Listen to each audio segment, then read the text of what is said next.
Good morning, everybody. Today I wanted to talk to you a little bit about your meal planning, which is really one of the most important things about the 21 Day Fix program, to be perfectly honest. This is important because it's going to show you what you're going to eat throughout the day and throughout the week, when you're going to eat it, and how much of it you're going to eat. So since you have most likely already figured out your calorie bracket, right, where you fall in the calorie range, then you see here the allotment of containers you get to have. And so what I want you to do is go to the file section and find the applicable chart that I've made for you guys. So it'll say at the top which meal plan you're following. So I'm in the first bracket, the $1,200 to $1,499.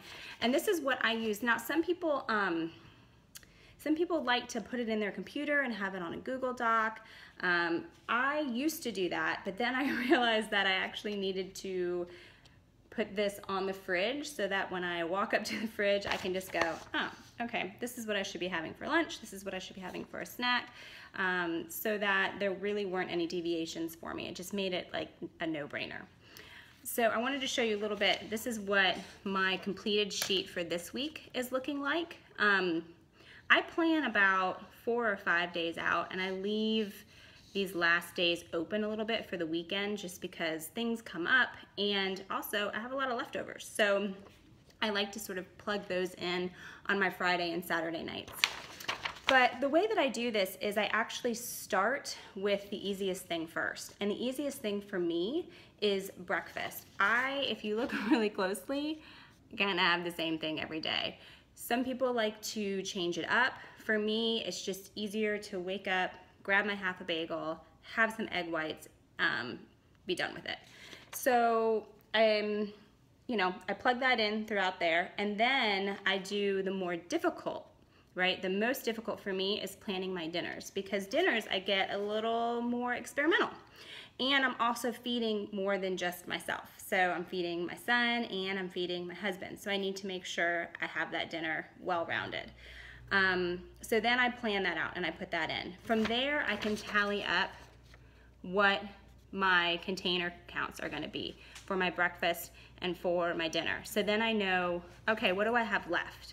What do I have left that I need to fill in for my snacks and for my lunches? And then it becomes really easy. And a lot of times I can just kind of make what I call a sort of kitchen sink Shakeology, where I end up filling a lot of those containers in there. So I am able to put a half a banana, some frozen blueberries, and some spinach in my shake, and maybe even some almond butter, and that's gonna cover, like, 2 purples and a green for me. So that's like, boom, can put that in. And so if that's a snack, then I can start checking that off, and I'm like, okay, what's left? Okay, I've got another protein. Got to get my own protein. What can I do for a lunch? I can do some turkey roll-ups. So you see how it's it's almost like an elimination process, and that's how you get get it throughout the day. If you look closely here, do you see where it says +1, +1? That's where I went over. And I like to even put that in there. I don't call that cheating, I call that learning. I learned that either I was hungry and I needed to add something else on, or maybe I did an extra run or an extra workout and I needed some more protein. I just try to make sure that if I'm gonna go over, I'm going over in my proteins and I'm going over in my veggies. I'm not going over in my fats, and I'm certainly not going over in my cheeses, which is what I would rather be doing. But I try to stay as close as possible to this chart. And that is what's gonna make you super successful for the next 21 days. Okay, I hope that helped a little bit, and I'll talk to you guys again soon.